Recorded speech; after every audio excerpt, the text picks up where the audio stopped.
உங்கள் தந்திவன் தொலைக்காட்சியில் தெனாலிராமன் தினமும் மாலை 6 மணிக்கு காண தவறாதீர்கள். திருவாரூர் மாவட்டம் முத்துப்பேட்டை சுற்றுவட்டார பகுதிகளில் அறுவடைக்கு தயாராக இருந்த 100 ஏக்கர் நெற்பயிர்கள் தண்ணீரில் சாய்ந்தது. முத்துப்பேட்டை சுற்றுவட்டார பகுதிகளில் தொடர்ந்து காற்றுடன் கூடிய கனமழை பெய்து வருகின்றது. இதன் காரணமாக கரையான்மேடு, அமலூர், தோழி, புத்தன் கோட்டகம் உள்ளிட்ட கிராமங்களில் அறுவடைக்கு தயாராக இருந்த சம்பா நெற்பயிர்கள் வயலில் சாய்ந்தன. மழையால் வயல் முழுக்க தண்ணீர் நிரம்பியுள்ளதால் நெற்பயிர்கள் அழுகிவிடும் அபாயமும் ஏற்பட்டுள்ளது. அதிகாரிகள் நேரில் ஆய்வு நடத்தி உரிய இழப்பீடு வழங்க வேண்டும் என விவசாயிகள் கோரிக்கை வைத்திருக்கின்றனர். ஆனால் ஒரு 8 ஏக்கர் சாவடி பண்ணியிருக்கேன். இதில் ஒரு 3 ஏக்கர் இன்னும் 20 நாள் அறுவடை சம்பா பயிர், 20 நாளில் இருக்கக்கூடிய பயிர் இந்த 2 நாள் மழையில் சாஞ்சு ரொம்ப தண்ணிக்குள்ளே சேதம் அடைச்சிருக்கு. இது எப்படி அறுக்கிறதுங்கிறதே எங்களுக்கு ஒரு கேள்விக்குறியாக இருக்குது.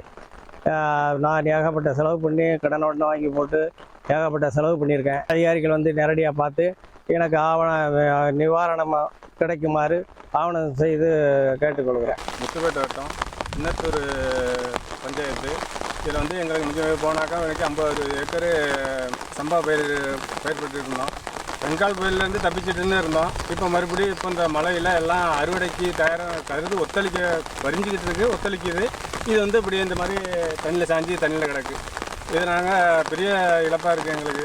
உங்கள் தந்திவன் தொலைக்காட்சியில் தெனாலிராமன் தினமும் மாலை 6 மணிக்கு காண தவறாதீர்கள்.